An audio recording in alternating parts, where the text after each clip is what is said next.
Praise the Lord. आइए हम शुक्रवार की संध्या इन सभा पर जिसमें लोग अपेक्षा कर रहे हैं परमेश्वर अद्भुत से बोलें, आइए हम आंखें बंद करें और प्रार्थना में चलें कि प्रभु इस अलौकिक वाणी को सुनने के लिए हम तैयार होना चाहते हैं। हमारे जीवते परमेश्वर प्रभु यीशु के समर्थ्य पवित्र नाम में हम आपके चरणों से ही पाते हैं, विनती और प्रार्थना करते हैं आज की संध्या अलौकिक संध्या होने पाए। जितने विश्वास कर रहे हैं प्रभु यीशु के लहू से धुलकर और आपकी धार्मिकता की आड़ में होकर और पवित्र आत्मा रूपी अलौकिक सामर्थ्य सहायक के साथ होकर हम अपने जीवनों में तुझसे उचित मार्गदर्शन प्राप्त करें और जैसा आपको पसंद है और जिस महिमा के स्वरूप में हमें ढालना चाहते हैं उस स्वरूप को हमें अपने वचनों के द्वारा, अपनी भविष्यवाणी के वचनों के द्वारा, अपनी महिमा के प्रकाशनों के द्वारा हमें हर एक को प्रकाशित कीजिएगा कि हम आपके सामने वो अद्भुत से प्रस्तुत किए जाएं, बड़े आनंद के साथ महिमा का कारण बन सके।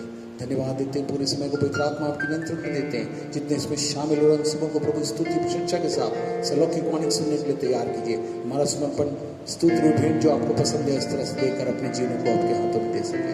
धन्यवाद प्रभु, आपने प्रार्थना सुनी, विनती प्रभु यीशु के नाम से, आमीन। आइए यीशु के संग तू चलता चल, तेरा जीवन होगा महान। तेरे लिए वो आया है ताकि तू पाए आसमानी ताज।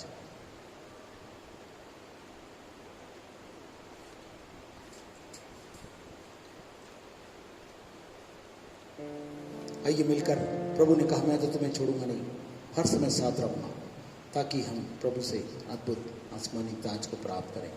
प्रभु से चाहें कि प्रभु के इस यीशु के साथ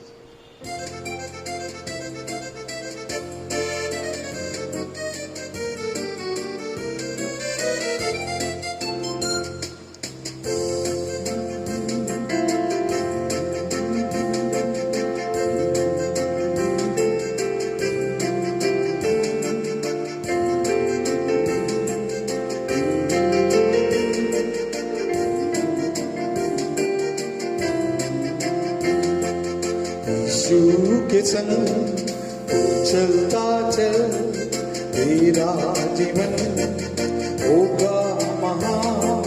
तेरे लिए यीशु आए हैं ताकि तू पाए आसमानी होता, ताकि तू पाए आसमानी होता।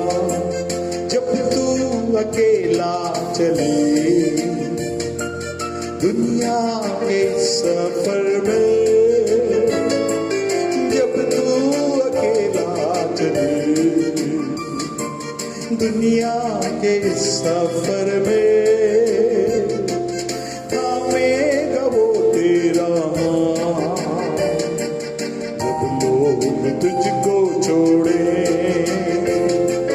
थामेगा यीशु तेरा हाथ। जब लोग तुझको छोड़े, यीशु के संग तू चलता चल, तेरा जीवन होगा महान। तेरे लिए यीशु आए हैं ताकि तू पाए आसमानी होता, ताकि तू पाए आसमानी होता। यीशु का दे दिया कभी नहीं बदलेगा, यीशु का दे दिया कभी नहीं बदलेगा।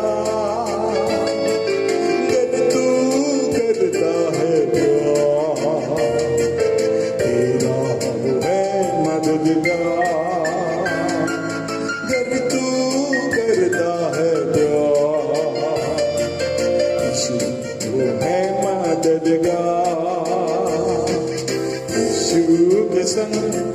तू चलता चल, तेरा जीवन होगा महान। तेरे लिए यीशु आए हैं ताकि तू पाए आसमानी होता, ताकि तू पाए आसमानी होता। जीवन उसे सौंप दे, आशीष वो देगा तुझे।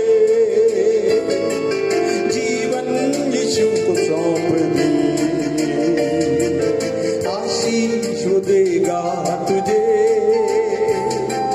पाएगा यीशु का साथ, उद्धार वो देगा तुझे, पाएगा यीशु का साथ, उद्धार वो देगा तुझे। यीशु के संग तू चलता चल, तेरा जीवन होगा तेरे लिए। यीशु आए हैं ताकि तू पाई आसमानी बूटा, ताकि तू पाई आसमानी बूटा। हालेलुया। यीशु के संग चलें, यीशु केवल बचाते नहीं मगर इमानुएल बनकर साथ रहने के लिए तैयार है। प्रभु ने कहा मैं संसार के अंत तक तुम्हारे साथ रहूंगा। आइए, उसका प्यार अनोखा है। और कितने लोग इस दुनिया में प्रभु से प्यार करने के लिए तैयार है। अपनों को तो इस दुनिया में सब प्यार करते हैं, गैरों को भी प्यार करना मसीहा सिखाते हैं। मसीह जीवन व्यवहारिकता का जीवन है। Christianity is behaviour. और मसीह दिखाए। आज भी अब समय आ गया है कि हम प्रभु की महिमा को दिखाने वाले हो सके। आइए मिलकर इस गीत को गाएं। अपनों को तो इस दुनिया में सब प्यार करते हैं।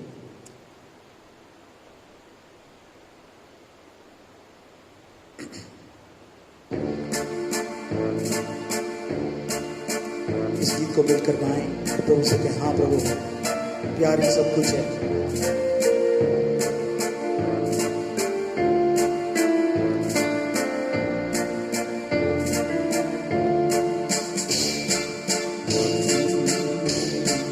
अपनों को तो इस दुनिया में सब प्यार करते हैं, गैरों को भी प्यार करना मसीहा सिखाते हैं।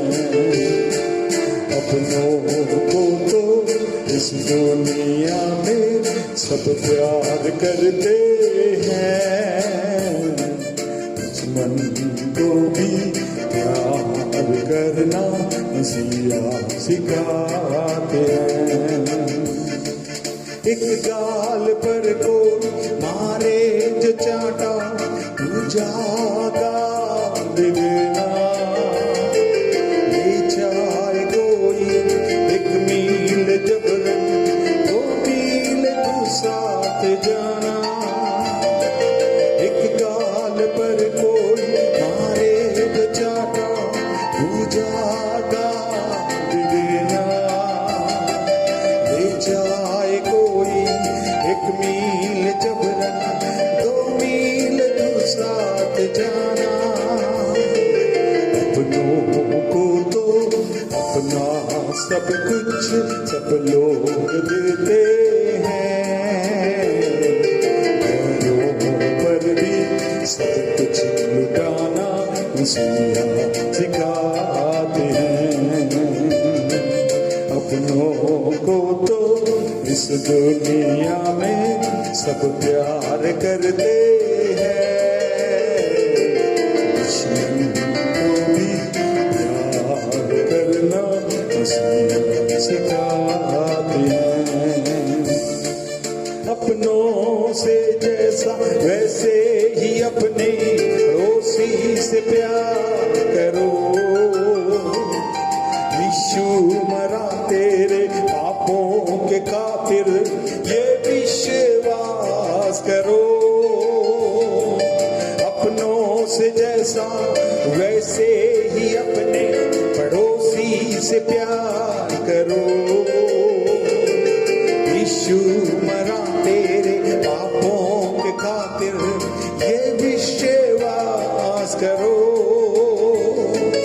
अपनों पर तो लोग यहाँ पर एतबार करते हैं, गैरों पर भी एतबार करना मसीहा सिखाते हैं।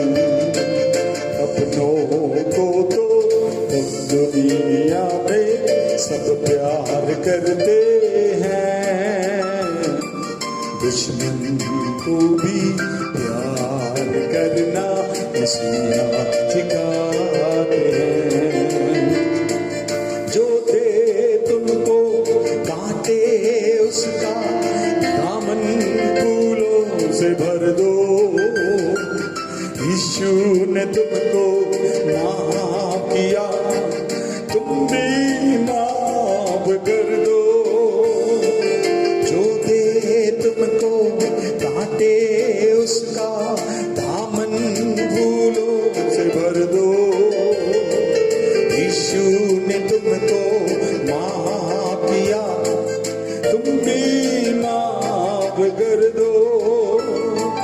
अपनों को तो गुनाहों की माफी सब लोग देते हैं,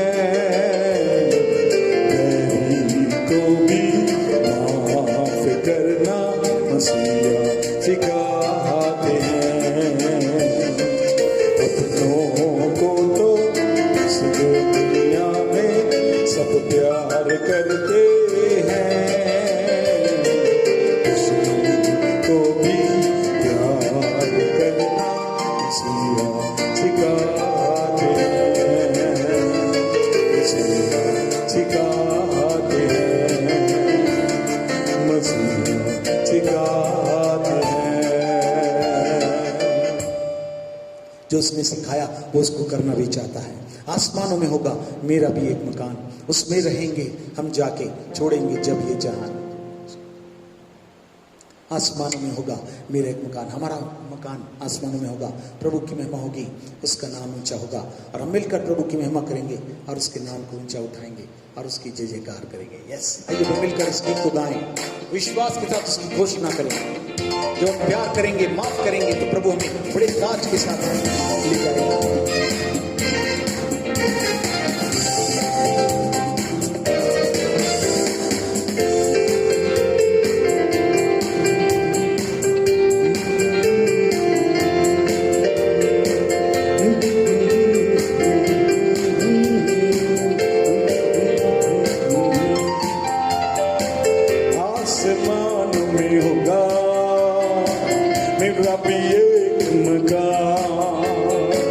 उसमें रहेंगे हम जाके, छोड़ेंगे जब ये जहां। आसमान में होगा मेरा भी एक मकान, उसमें रहेंगे हम जाके, छोड़ेंगे जब ये जहां। इस जहां में कभी ना तुझको मिलेगी शांति, इस जहां में कभी ना तुझको मिलेगी शांति। यीशु के साथ तो चलो तुम, तब मिलेगी शांति। यीशु के साथ चलो तुम, तब मिलेगी शांति। देखो तुम अपने जीवन को यीशु के हाथों में लो, देखो तुम अपने जीवन को यीशु के हाथों में लो। आसमानों में होगा मेरा भी एक मकान, उसमें रहेंगे हम जाके, छोड़ेंगे जब ये जहां। तू काहे शर्माए, तू काहे घबराए, तू काहे शर्माए, तू काहे घबराए। चलना है तुझको मती के साथ आज और अभी, चलना है तुझको मती के साथ आज और अभी। देखो तुम अपने जीवन को मती के हाथों में दो, देखो तुम अपने जीवन को मसीह के हाथों में दो।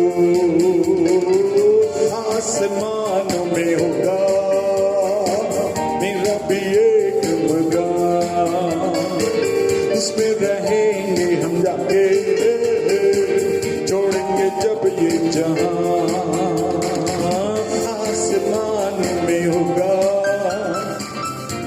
भी एक मकान, उसमें रहेंगे हम जाके, छोड़ेंगे जब ये जहां।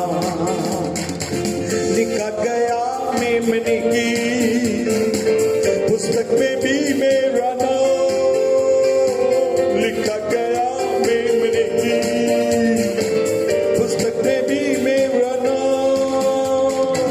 मुझ पापी पर जब हुआ था उसके फजल का ये काम, मुझ पापी पर जब हुआ था उसके फजल का ये काम। इसने बचाया है मुझको, वो है बड़ा मेहरबान। इसने बचाया है मुझको, वो है बड़ा मेहरबान। आसमान में होगा मेरा भी एक मकान, उसमें रहेंगे हम जाके, छोड़ेंगे जब ये जहां। उसको मोहब्बत है तुझसे, आसमां के देख ले, उसको मोहब्बत है तुझसे, आसमां के देख ले। लगाएगा वो गले ते, पास आ देख लो, लगाएगा वो गले ते, पास आ देख लो। भटके हुओं को बचाने वाला है वो चरवाहा, भटके हुओं को बचाने वाला है वो चरवाहा। आसमान में होगा मेरा भी एक मकान, उसमें रहेंगे हम जाके, छोड़ेंगे जब ये जहां। आसमान में होगा मेरा भी एक मकान, उसमें रहेंगे हम जाके, छोड़ेंगे जब ये जहां। Hallelujah, praise the Lord. सच्चे प्रभु का धन्यवाद हो। अभी तक हम स्तुति प्रशंसा आराधना कर रहे थे, प्रभु ने इसे ग्रहण किया। हम प्रभु से प्रार्थना करेंगे, आज की संध्या अलौकिक संध्या होने जा रही है, प्रकाशनों से भरपूर, और प्रभु विजयताओं के माध्यम से उन बातों को बताकर हमें पुनः जागरूक कर रहा है। आइए प्रभु से प्रार्थना करें और चाहे आज की संध्या हम सबों के लिए आशीर्वादित होने पाए। आइए हम प्रार्थना करें। हमारे जीवते परमेश्वर प्रभु यीशु के समर्थी पवित्र नाम में आपके चुनुक से पाते हैं, धन्यवाद देते प्रभु, आपके लहू की आड़ और आपकी धार्मिकता में होकर प्रभु, और आत्मा की सहायता से हमने प्रभु स्तुति प्रशंसा आराधना की। अब समय आया प्रभु आपकी अलौकिक वाणी को, अब जो आपने बताया मैं बताकर, जो इन बातों को अंतिम दिनों में आवश्यक है तुम्हें बताता चला जाऊंगा, जिससे कि जो प्रभु का आना बहुत निकट है, उसकी कलीसिया रूपी दुल्हन तैयार की जा सके, और सब लोग प्रभु से मिलने के लिए सब प्रकार के आश्चर्यकर्मों और आशीषों और चमत्कारों के साथ अपने जीवन में उस महिमा के स्वरूप को प्राप्त करें जो परमेश्वर चाहता है। धन्यवाद प्रभु, प्रकाशनों से भरे हुए वाणी के वचनों को जो आप प्रकाशित करने जा रहे हैं, इसके लिए हम आपका धन्यवाद करते हैं। पूरे समय को पवित्र आत्मा आपके नियंत्रण में देते हैं। हर एक श्रोताओं को प्रभु जी सुनने वाले कान ग्रहण करने वाला हृदय प्रदान कीजिए, और प्रभु हर एक माध्यमों को भी हम यीशु के नाम से सुरक्षित करते हुए आशीर्वाद का भाव और अलौकिक धाराओं को जो महिमा के युग में प्रभु आत्मा के प्रबल माध्यम से रखी हुई है, यीशु के नाम से हर एक के जीवन के लिए लाभदायक बनने पाए। धन्यवाद देते प्रभु, हमने जितना मांगा और चाह उससे बढ़कर आप कर रहे हैं। धन्यवाद के साथ इस व्यक्ति को यीशु के नाम से मांगते उसमें ग्रहण करें, आमीन। Praise the Lord. आइए, सुंदर समय आ गया कि प्रभु की वाणी सुने। जतिन रश्मि दीर्घ समय दिन करूँगा वे आए और प्रभु की अमृत वाणी को हमारे बीच में रखें। Yes, thank you. Hallelujah, praise the Lord. मैं सोचती हूँ कि हम सब तैयार हैं प्रॉफिटिक वर्ड को सुनने के लिए जो परमेश्वर ने आज मुझे दिया है, और मैं आशा करती हूँ जितना आपको मैं वचन को बता रही हूँ, परमेश्वर आपसे, प्रभु यीशु आपसे बातचीत कर रहे हैं, और जब परमेश्वर आपसे बात करेंगे, आपसे बात करते हैं तो कुछ अद्भुत होता है यस और हमारे बंधन टूटते हैं। और इन दिनों में परमेश्वर लाइव आपसे बातें कर रहे हैं और मैं बस इतना आशा रखती हूँ कि आप लोग ने अभिषेक को पाया होगा। लास्ट टाइम जो अभिषेक हमसे छीना गया था, टूट गया था, और जब हम बैठे पश्चाताप के साथ परमेश्वर ने दुगना हमें सामर्थ्य से भर दिया। आइए निकालेंगे लूका 19:9। Let's turn look chapter 19 verse 9। तब यीशु ने उससे कहा, आज इस घर में उद्धार आया है, इसलिए कि यह भी अब्राहम का एक पुत्र है। हालेलुया। आज मैं अब्राहम के विषय में आपको बताने जा रही हूँ, कैसे अब्राहम हमारा पिता बना। इस विषय में मैं आपसे बात करने जा रही हूँ। परमेश्वर ने मुझे ये विषय को दिया और इसको मैं प्रॉफिटिक वे में आपको बताने जा रही हूँ। मैं सोचती हूँ आप इसे सुनेंगे और ध्यान से सुनिए, और अगर थोड़ा सा भी हमारे जीवन में कुछ रुकावट है तो उसको इस वचन के सुनने से परमेश्वर आपके वो रुकावट को, वो बंधन को आज़ाद करेगा। लूका 19:9 में यीशु मसीह जक्कई नाम के एक आदमी को इब्राहिम का बेटा कहते हैं। हाँ, क्या कहते हैं? यीशु मसीह जक्कई नाम का एक आदमी था जो नाटा धाम गीत को भी गाते हैं, उसको यीशु मसीह क्या कह रहे हैं? किसका बेटा कह रहे हैं? इब्राहिम का बेटा, अब्राहम का बेटा। लेकिन अगर जक्कई से उसके पापा का नाम पूछे तो वो इब्राहिम नहीं पर कुछ और ही नाम को वो अपने पापा का बताएगा। हाँ, अगर पूछे जक्कई तेरा नाम क्या है तो कुछ भी बता सकता है, लेकिन आत्मिक तौर पर जक्कई को यहाँ पे प्रभु यीशु क्या कह रहे हैं? हाँ, इब्राहिम का बेटा। संसारिक तौर पर उसके पिता का नाम कुछ और ही होगा, पर आत्मिक रीति पर स्वर्ग में वो किसका बेटा कहला रहा है? इब्राहिम का बेटा। हालेलुया। लूका 13:16 को भी निकालिए। 30:60 यहाँ पर इस प्रकार से लिखा हुआ है, तो क्या उचित न था यह स्त्री जो अब्राहम की बेटी है, जिसे शैतान ने 18 वर्ष से बांध रखा था, सबके लिए बंधन से छुड़ाई जाती है। हाँ, एक तो किसको बोला? जक्कई नाम के व्यक्ति को परमेश्वर ने क्या बोला? ये इब्राहिम का बेटा है। हाँ, संसारिक तौर पर उसके पिता का नाम कुछ और ही होगा, पर आत्मिक रीति पर स्वर्ग में वो किसका बेटा कहला रहा है? इब्राहिम का। उसी रीति से लूका 13:16 में यीशु मसीह एक औरत को भी इब्राहिम की बेटी कहते हैं। लूका 13:16 को भी आप मेरे साथ निकालते जाएंगे। लूका 16:22 को भी आप अगर पढ़ेंगे तो ये कहानी मैं सोचती हूँ बच्चे को भी मालूम होगा। लाजर नाम के भिखारी को भी यीशु मसीह कहते हैं कि लाजर इब्राहिम की गोद में मरने के बाद क्या मिला? अब्राहम की गोद में पहुंचाया, पाया गया। हाँ, आपको पता है नया नियम भी इब्राहिम के नाम से ही शुरू होता है। नया नियम भी अगर आप पढ़ेंगे तो किसके नाम से शुरू होता है? इब्राहिम के नाम से। वो आज भी जिंदा है और हमेशा जिंदा रहेगा। वो स्वर्ग में है और हम सब का पिता है। Hallelujah, hallelujah. वो आज भी जिंदा है और हमेशा जिंदा रहेगा। वो स्वर्ग में है और वो हम सब का क्या है? आत्मिक पिता है। हाँ, आत्मिक पिता। इतना बड़ा नाम उसको कैसे मिला? जब मैं इस पर विचार कर रही थी तो मैंने ये सोचा कि इतना बड़ा नाम उसको स्वर्ग में कैसे मिला? हाँ, सोचिए, जक्कई को उसने बोला किसका बेटा है? इब्राहिम को। एक औरत को भी परमेश्वर ने लूका 13:16 में भी एक औरत को बोला तो ये किसकी बेटी है? इब्राहिम की बेटी है। लूका 16:22 को भी लाजर नाम के भिखारी को भी जब मरा तो किसके गोद में मिला? अब्राहम की गोद में। नया नियम भी जब चालू होता है वो किसके नाम से चालू होता है? अब्राहम के नाम से। इतना बड़ा नाम उसको स्वर्ग में आखिर मिला कैसे? हाँ, इसका जवाब ये है कि इब्राहिम ने इस जमीन पर कुछ बलिदान दिया। हाँ, कुछ बलिदान दिया और उसका नाम क्या हो गया, उसको स्वर्ग में मिला। हालेलुया। उसने जमीन में ऐसा कुछ करा होगा तभी उसको उसका इनाम कहाँ मिला, स्वर्ग में मिला।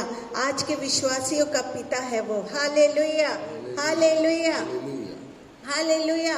आज मैं आपको बताने जा रही हूँ कि इतना बड़ा इनाम इब्राहिम को कैसे मिला, इतना बड़ा नाम। हाँ, सोचिए, स्वर्ग में इतना बड़ा नाम कि इब्राहिम की गोद में, नया नियम इब्राहिम से चालू होता है। उसने जमीन पर ऐसा बलिदान किया कि उसको स्वर्ग में, आप चाहते हैं अगर स्वर्ग में आपको इतना ही बड़ा इनाम मिले तो इस जमीन में हमको कुछ करना पड़ेगा। Hallelujah, hallelujah. मेरे साथ आप निकालेंगे उत्पत्ति 12 का 1 से 4। मैं आपको बताने जा रही हूँ, ध्यान से सुनिए। Genesis chapter 12 1 to 3। यहोवा ने अब्राम से कहा, अपने देश और अपने कुटुंबियों और अपने पिता के घर को छोड़कर उस देश में चला जा जो मैं तुझे दिखाऊंगा, और मैं तुझसे एक बड़ी जाति बनाऊंगा और तुझे आशीष दूंगा और तेरा नाम महान करूंगा और तू आशीष का मूल होगा। जो तुझे आशीर्वाद दे उन्हें मैं आशीष दूंगा, जो तुझे कोसे उसे मैं शाप दूंगा, और भूमंडल के सारे कुल तेरे द्वारा आशीष पाएंगे। यहोवा के इस वचन के अनुसार अब्राहम चला और लूत भी उसके संग चला। और जब अब्राहम हरान देश से निकला उस समय वह 75 वर्ष का था। हालेलुया। इब्रानियों 11 का 8 भी पढ़ेंगे। देखिए इस जमीन में कैसे उसने क्या किया जो उसको स्वर्ग में इतना बड़ा इनाम मिला। अगर आप चाहते हैं तो इब्राहिम से सीखते जाइए। Hebrew chapter 11 verse 8। विश्वास से अब्राहम जब बुलाया गया तो आज्ञा मानकर ऐसी जगह निकल गया जिसे मिरास में लेने वाला था, और यह ना जानता था कि मैं किधर जाता हूँ, तो अभी निकल गया। जब इब्राहिम 75 वर्ष का था तब परमेश्वर ने उससे कहा, अपनी जन्म भूमि और अपने पिता के घर को छोड़कर उस देश में जा जो मैं तुझे क्या करूँगा, दिखाऊंगा।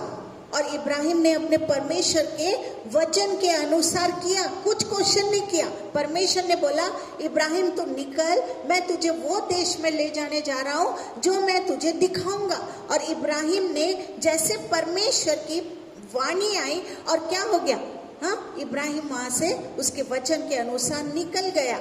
उसने अपना घर बार छोड़ा, उसको मालूम नहीं था कि मैं कहाँ जा रहा हूँ, फिर भी विश्वास से वो चल पड़ा।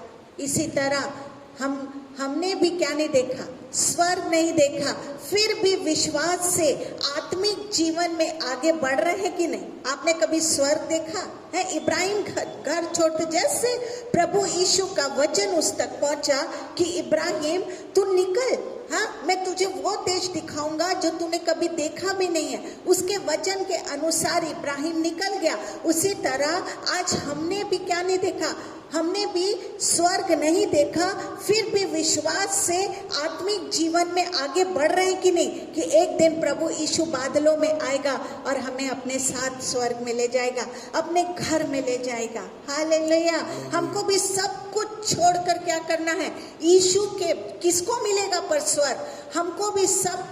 क्यों इब्राहिम को वो मुकाम मिला, क्यों उसको इस जमीन में वो क्या किया, इस जमीन में ऐसा क्या किया जो उसको स्वर्ग में इनाम मिला।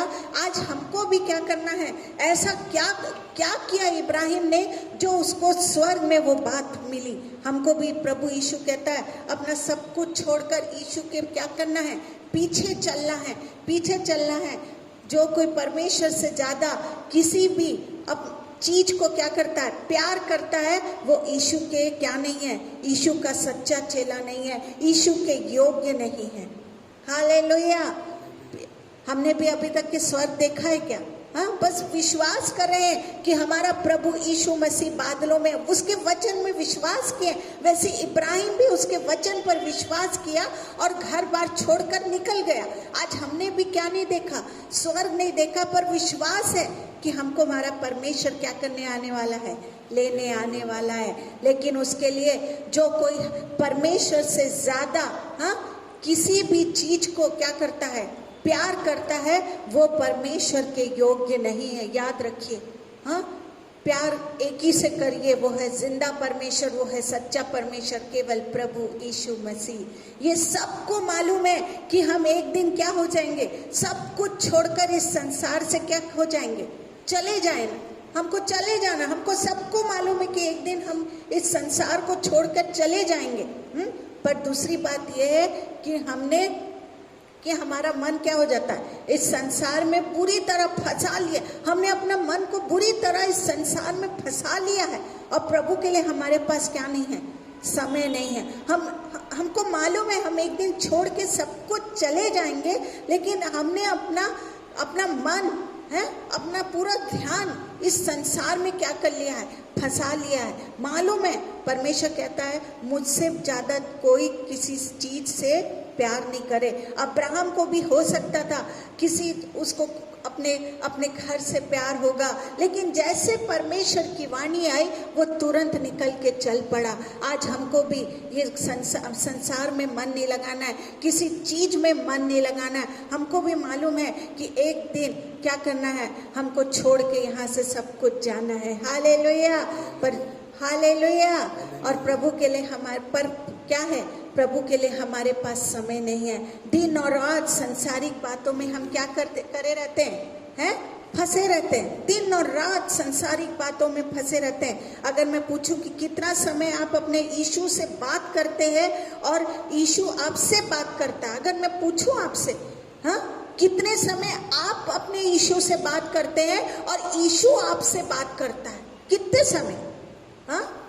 पूछूं तो संसारिक लोग बहुत आपसे बात करते हैं, लेकिन क्या प्रभु यीशु आपसे बात करा है कभी? आप ध्यान से सुनिए। देखिए, अब्राहम से परमेश्वर ने बात किया, लेकिन क्या आपसे बात करता है परमेश्वर? उसकी आवाज को सुनने के लिए बैठे। आपके पास इसका जवाब नहीं होगा। चलो अच्छा, अगर प्रभु आपसे बात भी कर लिया तो क्या आप उसकी आज्ञाएं मानते हैं? चलो हो सकता है कि चलो परमेश्वर आपसे बात भी कर लिया, पर क्या आप उसकी आज्ञाओं को मानते हैं? अगर आज यीशु कहे मेरे लिए निकलो, इतने लोग जबरदस्ती क्या हो रहे हैं, मेरे लिए निकलो, इतने लोग हैं जो जबरदस्ती मर रहे हैं, उन्हें शांति का सुसमाचार सुनाओ। समय नहीं है, पर बैठे बैठे क्या कर रहे हैं, भविष्यवाणी देख रहे हैं और दर्शन को देख रहे हैं। बैठे बैठे दर्शन हो जा रहा है, भविष्यवाणी हो जा रही है। हालेलुया। मैं सोचती हूँ आप समझ रहे होंगे, आपके पास इसका जवाब नहीं होगा। चलो अच्छा है, चलो अच्छा, प्रभु आपसे बात भी कर ले। मैं एक ही बात बोल रही हूँ बार बार, जब प्रभु आपसे चलो बात भी कर ले, तो क्या आपने उसकी आज्ञा को माना कि जा और जाके सुसमाचार को सुना, किसी एक आत्मा को बचाया? हमको बैठे बैठे क्या हो जाता है, दर्शन हो जाता है। बैठे बैठे क्या हो जाता है, भविष्यवाणी हो जाती है। लेकिन हमको हमारे पिता इब्राहिम से सीखना है कि जिस तरह उसने क्या किया, कनान देश जाने के लिए अपना सब कुछ छोड़ दिया, उसी तरह हमको भी स्वर्ग जाने के लिए हमारे दिल से सब कुछ छोड़ देना है। सब कुछ छोड़ देना है, याद रखिए, सब कुछ छोड़ देना है।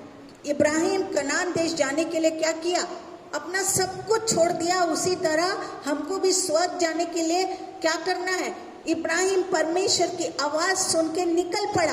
आज हमको भी अगर परमेश्वर आवाज देता है, कहता है निकलो, तो हमको निकल जाना है। सुसमाचार प्रचार करो, तो हमको क्या, हम आज्ञाओं को मानते हैं, लेकिन हम दर्शन देखते रहते हैं। दर्शन दिखता है, भविष्यवाणी करते रहते हैं। मैं उसके खिलाफ नहीं बोल रही हूँ, पर परमेश्वर की क्या सेवा के लिए आप निकलते हैं? परमेश्वर कहता है छोड़ो। हमारे पास जब सेवा करने का समय आता है तो हमारे पास समय नहीं रहता है। आप कितना समय प्रभु यीशु को देते हैं? याद रखिए, सब कुछ छोड़ दिया। क्या कर रहा? अब्राहम ने सब कुछ छोड़ दिया कनान देश के लिए। उसी तरह हमको भी स्वर्ग जाने के लिए क्या करना है, अब हमारे दिल से सब कुछ छोड़ देना है। हमारा धन कहाँ पे है? स्वर्ग में है। इसीलिए हमारा मन भी कहाँ होना चाहिए? स्वर्ग में ही होना चाहिए। है, हमारा धन कहाँ है? स्वर्ग में है। अब इब्राहिम अपना सब कुछ छोड़कर चल पड़ा और उसके साथ उसका भतीजा भी है। सब जैसे परमेश्वर की आवाज आई, अगर आपके जीवन में प्रभु यीशु आपको आवाज देता है कि निकलो, हाँ, तो हमारे पास समय नहीं रहता, हमारे पास समय नहीं है, लेकिन बैठे बैठे हम दर्शन देख रहे हैं, बैठे बैठे भविष्यवाणी कर रहे हैं। क्या मैं आपसे अगर पूछूं, क्या आप परमेश्वर की आज्ञाओं को मानते हैं? हाँ, कहाँ से स्वर्ग मिलेगा, कहाँ से? देखिए, जैसे अब्राहम को आवाज आई, तू निकल जा, हाँ, मैं तुझे वो जगह को दिखाऊंगा, अब वो एक बार में निकल गया। परमेश्वर की हमको एक बार में आवाज को सुनना है। Hallelujah, hallelujah. अब अब्राहम क्या कर रहा है? अपना सब कुछ छोड़कर चल पड़ा और उसके साथ उसका क्या निकला? हाँ, भतीजा ही बोलेंगे ना, भतीजा लूत भी चल पड़ा। अगर आप ध्यान से बाइबल पढ़े होंगे तो उसमें ये लिखा है कि परमेश्वर ने इब्राहिम के नाम को लेकर बुलाया। हाँ, मैं जब ध्यान से पढ़ रही थी तो परमेश्वर ने इब्राहिम से ही बात किया, लूत से बात नहीं किया कि लूत तू भी चल। किया क्या? हाँ, लूत के लिए कुछ नहीं, नाम लेकर किसको बुलाया? इब्राहिम को बुलाया, लूत को नहीं। पर लूत ने सोचा मेरा चाचा कहीं बहुत अच्छी जगह जा रहा है, हाँ, बहुत अच्छी जगह जा रहा है, और हम भी उसके साथ चले जाते हैं। हाँ, उसने क्या सोचा? मेरा चाचा बहुत अच्छी जगह जा रहा है, हम भी उसके साथ क्या करते हैं? चले जाते हैं। ध्यान से सुनिए, आज भी बहुत से लोगों के पास स्वर्ग का दर्शन नहीं है, स्वर्ग का दर्शन नहीं है। बिना दर्शन के विश्वासियों की कलीसिया में क्या करते हैं? घुस जाते हैं और इसके बाद मंडली में बड़ी बड़ी समस्याएं खड़ी करते हैं। ध्यान से सुनिए, ये परमेश्वर की प्रोफेटिक वर्ड को मैं बोल रही हूँ। जो ऐसा करते हैं उसके लिए परमेश्वर ने ये बात को कहने बोला। परमेश्वर ने इब्राहिम के नाम को लेके बुलाया, लूत को नहीं। लूत ने सोचा मेरा चाचा बहुत अच्छी जगह कहीं जा रहा होगा, है, उसको अच्छा धन दौलत मिल रहा होगा, ऐसा है वैसा है, अच्छा सोच के क्या करा? हाँ, उसके पीछे चला गया। उसके पीछे उसको स्वर्ग का दर्शन, आज ऐसे बहुत लोगों को क्या नहीं है? स्वर्ग का दर्शन नहीं है। हाँ, फिर भी क्या करते? बिना दर्शन के विश्वासियों की कलीसिया में घुस जाते हैं और इसके बाद मंडली में बड़ी बड़ी समस्याएं पैदा करते हैं। ये मैं एक रियल की कहानी बता रही हूँ। एक ध्यान से सुनिए, एक रियल की मैं कहानी को बता रही हूँ। इससे अपना परिवर्तन करिए, मन परिवर्तन करिए कहानी को सुन के। एक भाई ने सोचा ये जो विश्वासी लोग होते हैं वे बहुत अच्छे होते हैं, बहुत अच्छे होते हैं। ये क्या नहीं, ये शराब नहीं पीते, सिगरेट नहीं पीते, मुंह से गाली नहीं बकते, किसी के विरुद्ध बातें नहीं करते, पूरी बाइबल की आज्ञाओं को मानते हैं, हैं, प्रार्थना करते हैं। ये लोग क्या कहे? ये लोग एक मन के होते हैं, अच्छे लोग होते हैं, किसी की बुराई नहीं करते हैं। अगर मैं भी इनमें क्या हो जाऊं, मिल जाऊं तो अच्छा हो जाएगा। हाँ, मैं भी इस कलीसिया में, इस मंडली में अगर मिल जाऊं, ये विश्वासी लोग बहुत अच्छे होते हैं, शराब नहीं पीते, सिगरेट नहीं पीते, मुंह से गाली नहीं बकते, किसी के विरुद्ध में बातें नहीं करते, पूरी आज्ञाओं को मानते हैं, प्रार्थना करते हैं, किसी के मन में क्या नहीं करते। ये लोग एक मन के होते हैं, एक मन। हाँ, परमेश्वर की बात में एक मन के होते हैं, अच्छे लोग होते हैं, किसी की बुराई नहीं करते। अगर मैं भी इसमें क्या हो जाऊं, मिल जाऊं तो अच्छा हो जाएगा।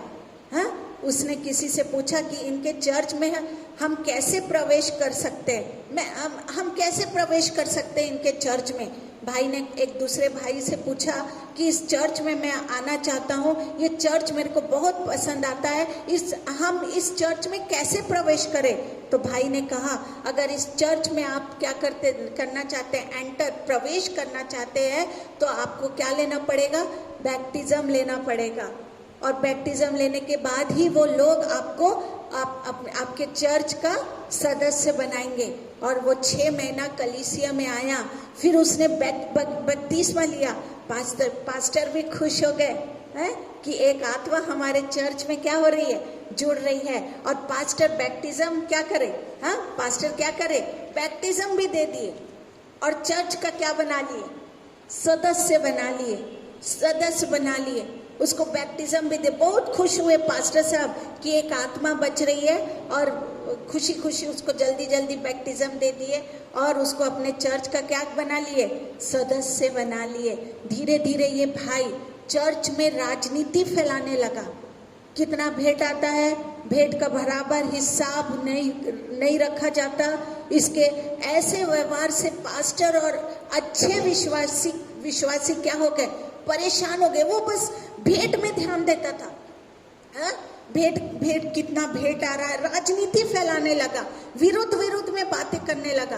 क्योंकि देखिए, इसको स्वर्ग का दर्शन नहीं था, ये बस विश्वासियों की मंडली में घुस गया था।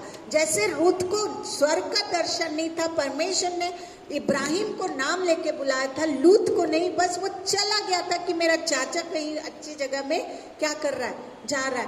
पास्टर और अच्छे विश्वासी क्या करने लगे, परेशान हो गए, और अंत में उसने खुद चर्च को छोड़ दिया क्योंकि उसका स्वर्ग का दर्शन नहीं था। हाँ, उसने खुद, पास्टर और अच्छे विश्वासी जो थे, उसके व्यवहार से, उसके खुसुर से इतने परेशान हो गए थे कि वो उसको नेगलेक्ट करने लगे। उसकी बातों को तो देखा कि मेरे को सब अब नेगलेक्ट कर रहे हैं, तो खुद ही वो क्या कर दिया, चर्च को छोड़ दिया। क्योंकि उसका क्या नहीं था, स्वर्ग का दर्शन नहीं था।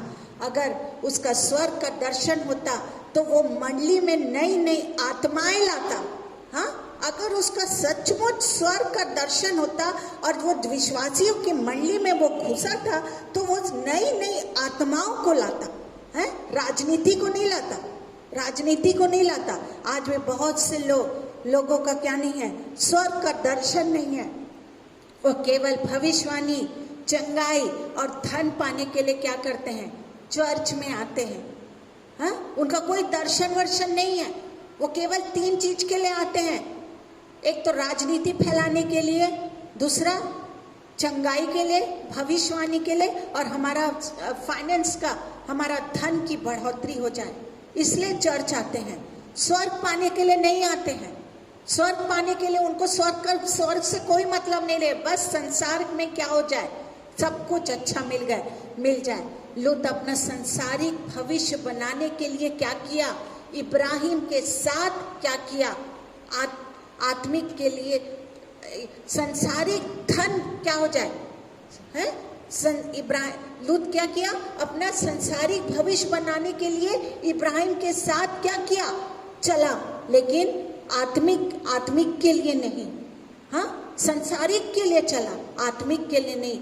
जो आत्मिक नहीं रहते हैं और जो संसारिक रहते हैं, इस कारण हमेशा आप देखना चर्च में वो क्या करेंगे, हाँ, लड़ाई करते हैं, लड़ाई होती रहती है। जो संसारिक नहीं रहते, जो आत्मिक रहते हैं, उन लोग, इसी कारण चर्च में क्या होती है मालूम है आपको, लड़ाई होती रहती है। लूत और इब्राहिम में भी क्या होने लगा, हाँ, झगड़ा होना स्टार्ट हो गया। लूत और इब्राहिम में भी क्या होने लगा, झगड़ा होना स्टार्ट, क्योंकि लूत को तो दर्शन था ही नहीं, तो इनके बीच में क्या होने लग गया। हाँ, जो आत्मिक नहीं रहते हैं, चर्च में आ जाते हैं और संसारिकता को फैलाते हैं, वो क्या है? वो चर्च में झगड़ा लड़ाई कराना चालू कर देते हैं। ध्यान से सुनिए, ये प्रॉफिटिक वर्ड है। आज अपने आत्मा को आप बचा लीजिए। अगर ऐसा करे, चर्च के लिए सोच भी रहे होंगे, तो ये प्रॉफिटिक वर्ड है जो मैं इब्राहिम के तरफ से लेके आपको बोल रही हूँ। दर्शन की खोज में रखिए। हाँ, दर्शन की, इब्राहिम को क्या नहीं था। आज लोग धन के लिए आते हैं, भविष्यवाणी के लिए, केवल संसार की बातों को सोचते हैं। जैसे लूत केवल संसार की बात को सोचा, उसको आत्मिकता से कोई मतलब नहीं था। हाँ, इसीलिए जो आत्मिक और संसारिक रहते हैं, उनके बीच में हमेशा लड़ाई झगड़ा स्टार्ट हो जाता है। इनके बीच में भी क्या होता है, लड़ाई चालू हो गया। जो सच्चे प्रभु के लोग होते हैं, उनके बीच में झगड़ा नहीं होना चाहिए, याद रखिए। जो सच्चे प्रभु के लोग हैं,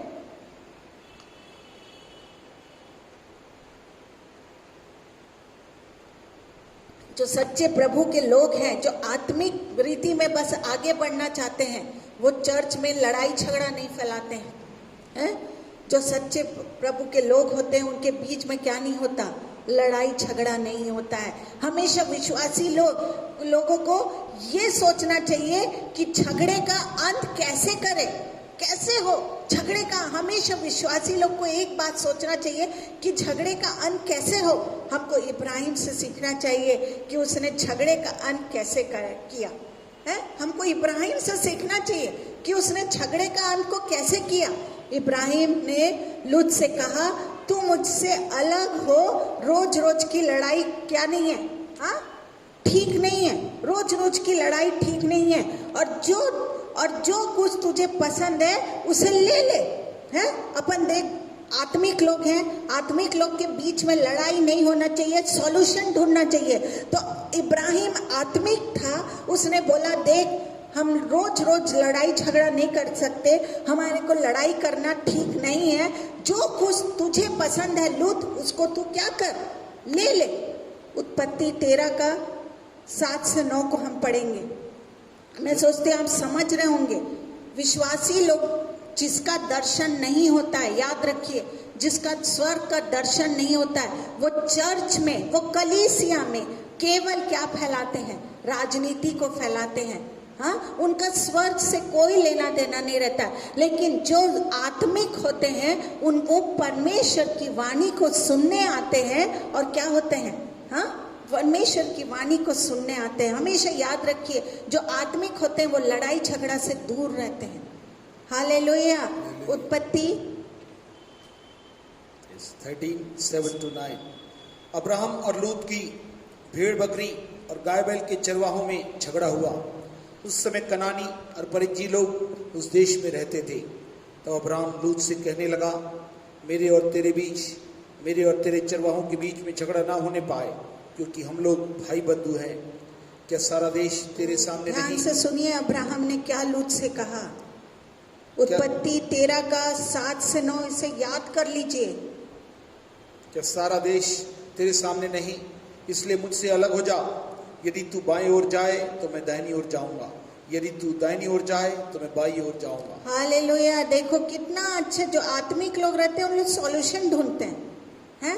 ये लड़ाई झगड़ा पसंद नहीं करा। उसने बोला देख भैया, यदि तू बाईं ओर जाए तो मैं दाहिनी ओर जाऊंगा, अगर तू दाहिनी ओर जाए तो मैं क्या करूंगा, बाईं ओर जाऊंगा। बहुत मस्त जवाब दिया। लूत विश्वासी नहीं था, याद रखिए, लूत विश्वासी नहीं था ना। उसको नाम लेके क्या परमेश्वर की ओर से बुलाया गया था, बुलाया हुआ भी नहीं था। परमेश्वर की ओर से क्या नहीं था, बुलाया हुआ भी नहीं था। केवल संसारिक बातों में क्या था, वो लूत फंसा हुआ था। लूत को कहीं अच्छा जगह देखकर अच्छी जगह रुकना था, बस एक ही चीज करना था। लूत को क्या करना था, लूत को कहीं अच्छी जगह देखकर, अच्छी जगह मतलब बोलते हैं ना, अरे चलो यहाँ पे सेट हो जाते हैं, फॉरेन में सेट हो जाते हैं, बहुत अच्छी जगह है। वैसे लूत क्या बोला है, उसको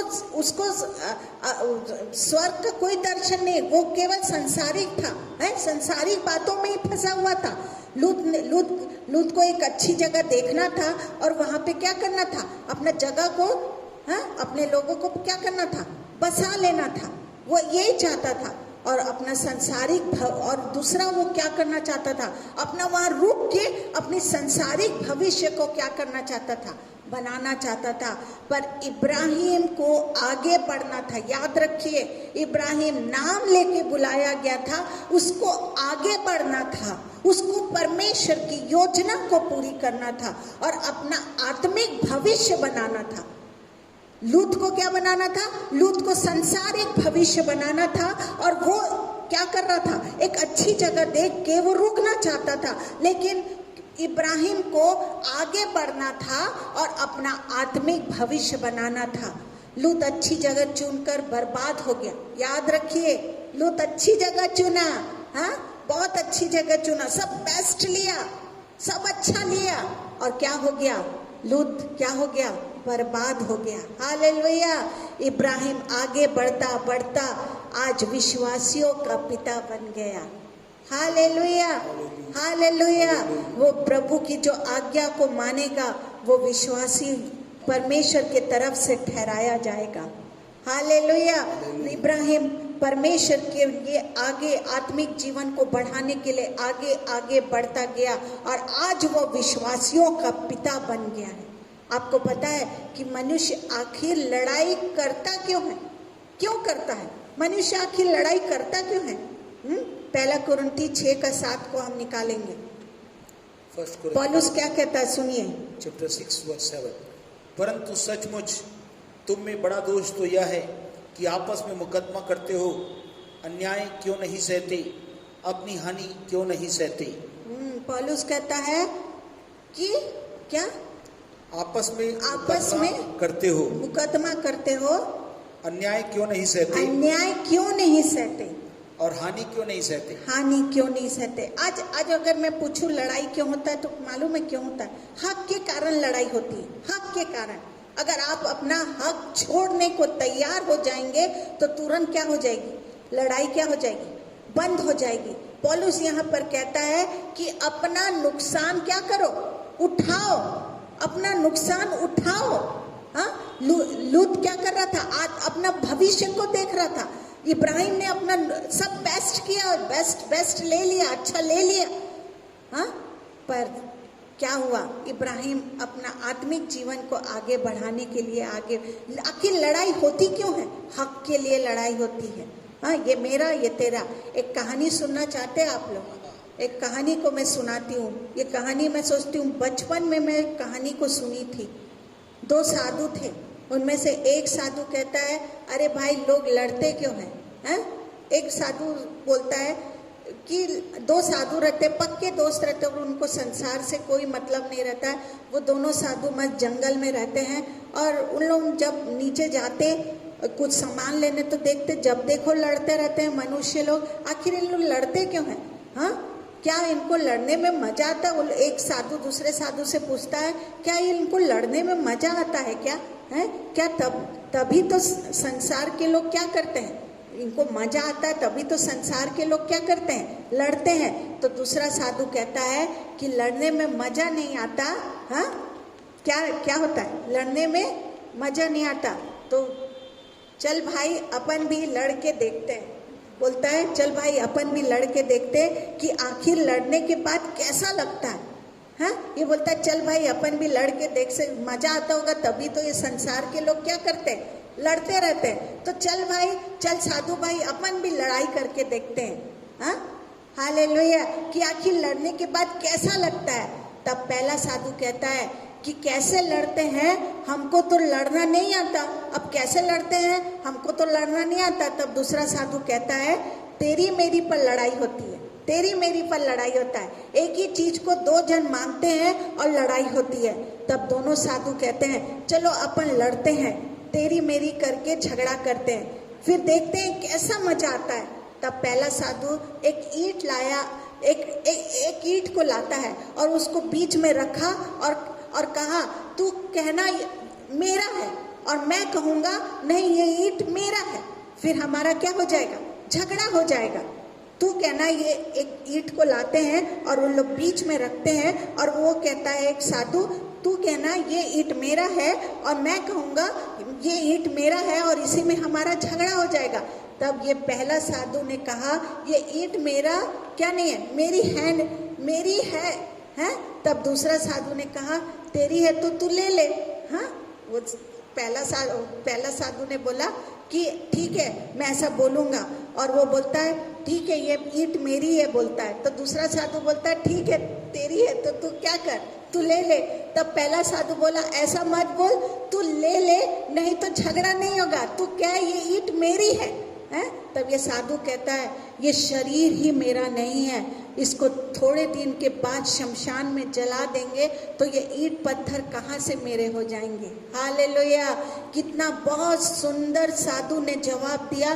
बोला इस दुनिया में जब मेरा शरीर ही क्या नहीं है, मेरा नहीं है तो कुछ भी मेरा नहीं है, इस संसार का कुछ भी मेरा नहीं है। तब दोनों साधु बोले हमारी बुद्धि खुल गई है और हम कभी भी लड़ नहीं सकते। हाँ, आप घर जाके पढ़ेंगे अय्यूब 21 का, आप इसको पढ़ लीजिए। अय्यूब 21 का 23 से 26, यशाया 14 का 11, इसको आप लिख के पढ़िए। इसी तरह हमारी भी बुद्धि खुलनी चाहिए।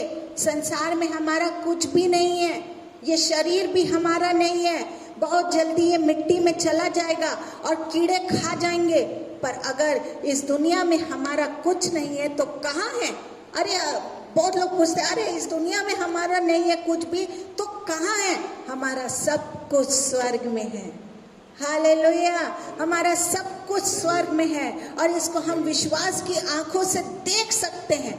हम इसको विश्वास की मैं तो देखती हूँ, मैं जब कभी कभी सोचती हूँ, प्रभु मेरा मकान कैसा होगा, स्वर्ग में मैं कैसे रहूंगी।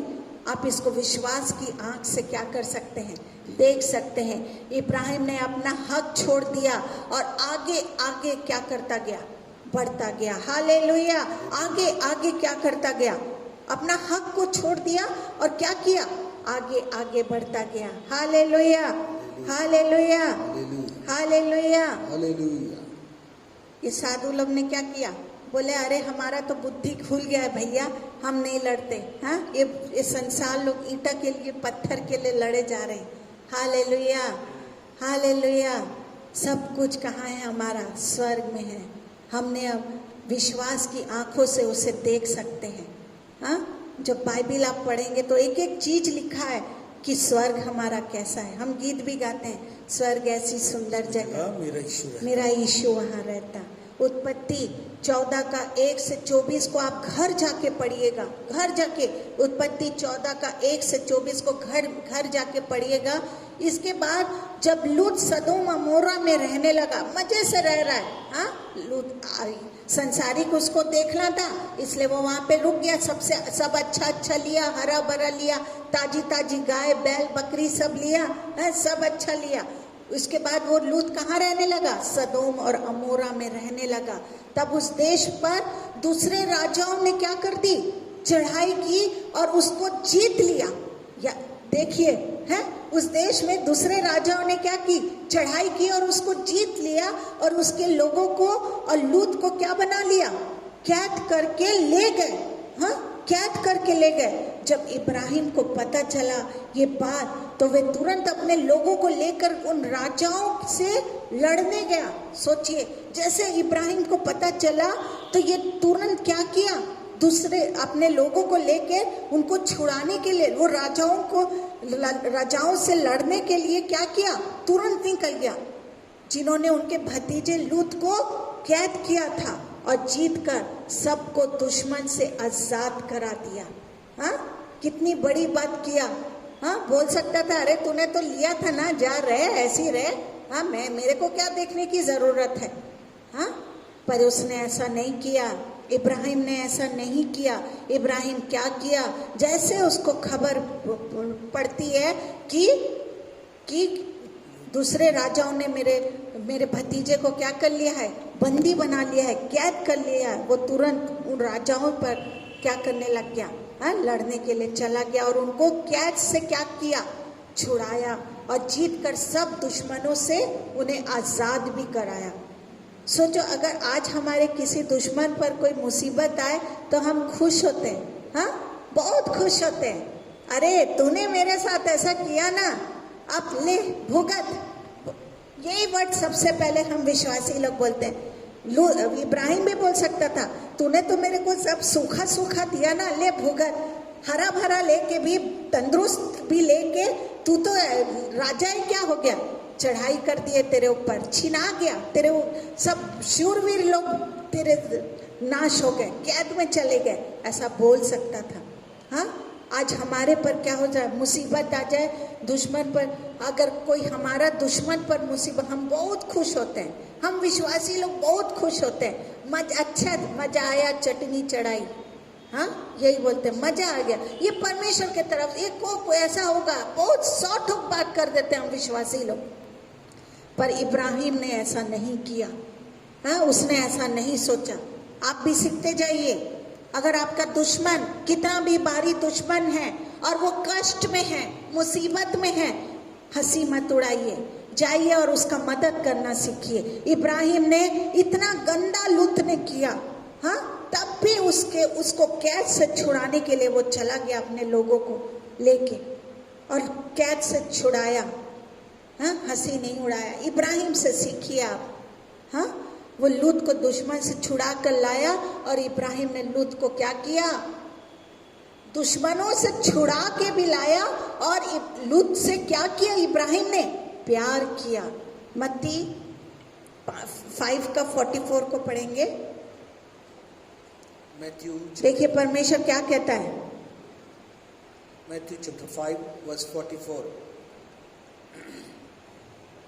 परंतु मैं तुमसे कहता हूं कि अपने बैरियों से प्रेम रखो और अपने सताने वालों के लिए प्रार्थना करो। प्रभु क्या कहता है, हमको भी अपने दुश्मनों को क्या करना है, प्यार करना है, और सताने वालों के लिए क्या करना है, प्रार्थना करना है। उसको उसके लिए हंसी ठट्टा करते नहीं बैठना है कि अच्छा हुआ, ये तो होना ही था, ये हमारे साथ है। हम न्यायी ना बने। परमेश्वर हम किसी को भी न्याय नहीं बनाया है इस पृथ्वी में। याद रखिए, न्याय होएगा बहुत जल्दी। सारे अंधकार की शक्ति बता रही है कि प्रभु यीशु का आना कितना निकट है। न्याय होएगा, तब हम सब एक दूसरे पीछे खड़े रहेंगे, आगे खड़े रहेंगे, ऐसे आए बाएं खड़े रहेंगे। इसलिए संसार में न्याय बनकर अपने आप को शूरवीर मत बनाओ, हाँ, क्षमा करना सीखो, और जो सता रहा है उनके लिए प्रार्थना करना सीखो। लूका 23:34 में देखिए, परमेश्वर ने सिखाया हमको, वो जो करता था वो हमको सिखा के गया। 23:34। तब यीशु ने कहा, हे पिता, इन्हें क्षमा कर, क्योंकि ये जानते नहीं कि क्या कर रहे हैं। हाँ, यीशु मसीह मरते मरते अपने दुश्मनों के लिए क्या कर रहे हैं, हाँ, प्रार्थना कर रहे हैं, कह रहे हैं, हे पिता, इन्हें माफ कर, ये नहीं जानते ये क्या कर रहे हैं, माफ कर। उसको क्या जरूरत थी क्षमा मांगने के लिए, हाँ। प्रभु यीशु चाहता तो बोलता, प्रभु देख, मैं इन्हीं पापियों के लिए अपना लहू को बहा रहा हूं, और यही लोग क्या कर रहे हैं, मुझ पर दोष दे रहे हैं, हंस रहे हैं, ठट्टा कर रहे हैं, गाली दे रहे हैं, थूक रहे हैं, मार रहे हैं, हाँ। पर प्रभु यीशु ऐसा नहीं बोला। प्रभु यीशु अपने पिता से ये नहीं बोला इन्हें क्या कर, दंड दे, पर उल्टा बोला इन्हें माफ कर, ये नहीं जानते हैं ये क्या कर रहे हैं। हमारे को हमारे सताने वालों के लिए हंसना, जब वो कठिनाई में है तो हंसना नहीं है, उनकी सहायता करना है। पौलुस कहता है कि बदला मत लो, बदला लेना परमेश्वर का काम है। पौलुस बहुत अच्छा जवाब लिखा है बाइबल में, है? पौलुस कहता है कि बदला मत लो, बदला लेना किसका काम है, परमेश्वर का काम है। लेकिन उसका उल्टा करो, अगर तेरा बैरी भूखा हो तो उसे खाना खिलाओ, प्यासा हो तो उसे क्या करो, हाँ, पानी पिला। हालेलुया। अगर आपका बैरी दुख में है, मुसीबत में है, हाँ, ये लूत इब्राहिम चाहता तो क्या करता, बोलता अरे लूत तूने तो सब मेरे से छीन लिया, लेकिन उसने वो परवाह नहीं किया, गया और अपने लोगों के साथ गया और लूत को छुड़ा के लाया। हालेलुया। प्रभु कहता है माफ कर, क्षमा कर, क्षमा करना है हमको। अगर तेरा बैरी क्या है, भूखा हो तो उसे खाना देना है, प्यासा हो तो क्या करना है, उसे पानी पिलाना है। हालेलुया। मैं सोचती हूँ आप सीख रहे होंगे। हंसी ठट्टा मत करिए, न्याय नहीं बनिए। मैं बार बार बोल रही हूँ, हम विश्वासी लोग 4 अक्षर बाइबल का जानने के बाद न्यायिक बन जाते हैं, न्याय करने लग जाते हैं। अरे वो ऐसा कर रहा, वो ऐसा कर, अरे आपको ठेका नहीं है, आपका ठेका नहीं है। परमेश्वर ने मेरे को बता दो, कोई भविष्यवक्ता आपके लिए बोला होगा, परमेश्वर की तरफ से आपको आवाज आई होगी कि तू न्याय है, मेरे पास जरूर आना, जो व्यक्ति के लिए परमेश्वर ने बोला होगा। ये प्रोफेटिक वर्ड है। हालेलुया। क्षमा करना सीखिए, माफ करना सीखिए, हाँ, इब्राहिम से सीखिए।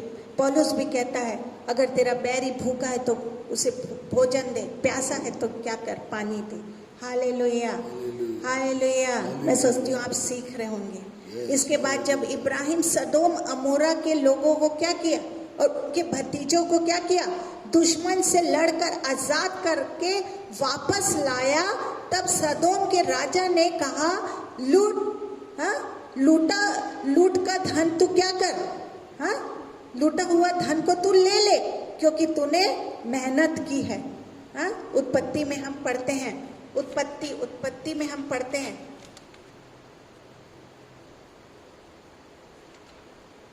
उत्पत्ति 14:23।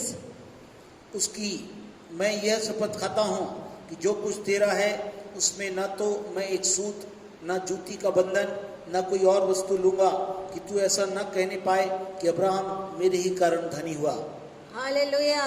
देखिए, ध्यान से सुनिए। इसके बाद जब इब्राहिम सदोम अमोरा के लोग और उसके भतीजे को क्या किया, दुश्मनों से लड़कर आजाद कराया, आजाद करके वापस लाया, तो क्या हुआ? तब सदोम के राजा ने कहा, लूटा हुआ जो धन है ना, तो तू उसको क्या ले कर ले, तू उसको ले, क्योंकि ये तेरी मेहनत का कमाई है, तेरा मेहनत का है। हाँ, हालेलुया। मैं सोचते आप समझ रहे होंगे, वो लूटा हुआ धन को इब्राहिम ने लेने के लिए क्या कर दिया? मना कर दिया और कहा, मैं कुछ भी नहीं लूंगा। हालेलुया। मैं कुछ, वो तुरंत मना कर दिया और बोला, मैं कुछ भी नहीं लूंगा। एक बार मुझे अच्छे से मालूम है, एक राजा हमको अपने घर में बुलाए और बोले कि वो पुरखाओं से राजा थे, पीढ़ी उनके घर में राजा, पीढ़ी जो 100 साल पुरानी पीढ़ी थी वो राजा की थी। और उन्होंने बुलाए कि बोले कि सिस्टर, मेरे बेटे के लिए अगर आप प्रार्थना करेंगे तो ये ठीक हो जाएगा क्या? तो हमने प्रार्थना किया और वो तुरंत ठीक हो गया, आज़ाद हो गया दुष्ट आत्मा से। वो डॉक्टर था और तुरंत आज़ाद हुआ। और उन्होंने मुझे एक सोने का बड़ा चेन ला के दिया। परमेश्वर की तरफ से एक आवाज़ आई, इस सोने को मत लेना, इस हार को, चेन को मत लेना। मेरे को लग भी रहा, अरे ये तो काफ़ी भारी है, कम से कम 3 लाख का तो हो गई। लेकिन एक आवाज़ आ रही, इस धन को तू नहीं लेना। हाँ, हालेलुया। और मैंने मना कर दिया, मैं ये धन को नहीं लूँगी। जब भी हमें कोई क्या करे, पैसा दे तो उसको सोच समझकर प्रार्थना करने के बाद लेना चाहिए। याद रखिए, हाँ, जब कोई हमें पैसा अगर दे रहा है तो उसको बहुत सोच समझ के परमेश्वर से पूछ कर प्रार्थना करने के बाद लेना चाहिए। हर कोई पैसा देने वाला परमेश्वर की तरफ से नहीं होता है।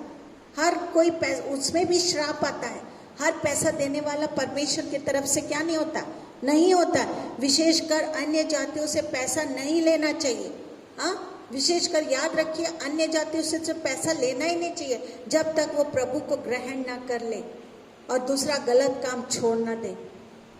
अगर हम उससे पैसा लेंगे तो वो सोचेगा कि अब मुझे क्या हो गया, मन फिराने की जरूरत नहीं है, परमेश्वर मुझसे खुश हो गया। पहले हमें प्रभु के लिए आत्माएं जीतना है।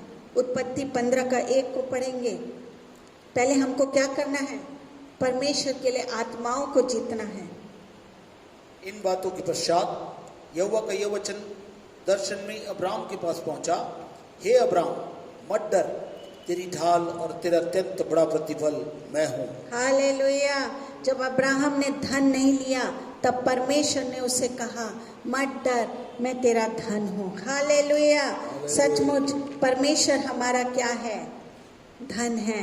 प्रभु हमारे साथ है तो हम सबसे ज्यादा धनवान हैं। हालेलुया। वो राजाओं का राजा ही हमारे साथ है तो हम धनवान हैं, उसकी संतान धनवान है। Hallelujah, hallelujah. हर धन को नहीं ले लेना है। उत्पत्ति 17:1 को पढ़ेंगे। अब दूसरी बात को मैं बताने जा रही हूँ।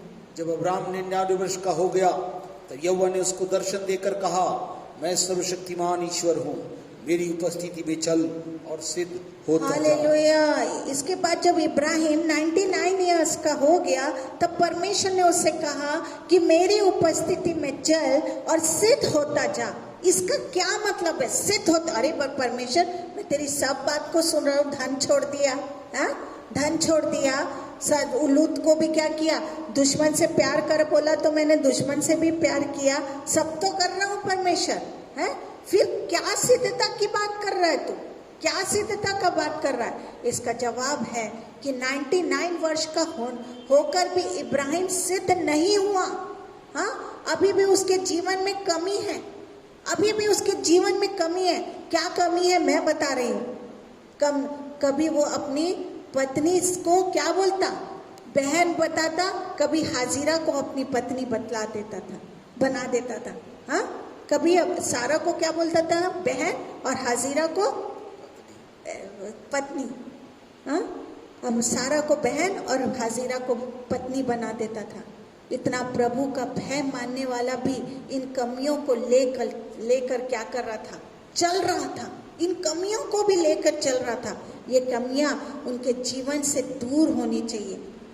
अगर आपके जीवन में कोई भी कमी है, हम सिद्ध नहीं है, कोई भी सिद्ध नहीं है। देखिए परमेश्वर 99 ईयर्स इतना परमेश्वर उसको नाम लेके बुलाया, उसने परमेश्वर की आज्ञा को भी मान लिया, सब कुछ कर रहा है, फिर भी परमेश्वर कह रहा है तू क्या नहीं है, सिद्ध नहीं है इब्राहिम, तू मेरी उपस्थिति में चल। हमको रोज परमेश्वर की उपस्थिति में उठते बैठते चलते फिरते रहना है, तभी हम परमेश्वर के लिए सिद्ध बनेंगे। हाँ, अगर मैं बोलूं अरे अब तो मैं परफेक्ट हो गई हूं, नहीं नहीं नहीं, हमको रोज प्रभु यीशु मसीह का लहू को लगाना है, रोज प्रभु यीशु को पुकारना है, रोज अन्य भाषा में प्रार्थना करना है। हालेलुया। दूसरा कुरिन्थी 7:1 को पढ़ेंगे। 2 Corinthians chapter 7 पौलुस कहता है verse 1, अतः हे प्रियो, जबकि ये प्रतिज्ञा में मिली है, तो आओ हम अपने आप को शरीर और आत्मा की सब मलिनता से शुद्ध करें और परमेश्वर का भय रखते हुए पवित्रता को सिद्ध करें। हाँ, ये पवित्रता को सिद्ध तक पहुंचा दो, इसका क्या मतलब है? मैं बहुत सोची इसके विषय में कि पवित्रता को सिद्धता तक क्या करो है, पहुंचा दो।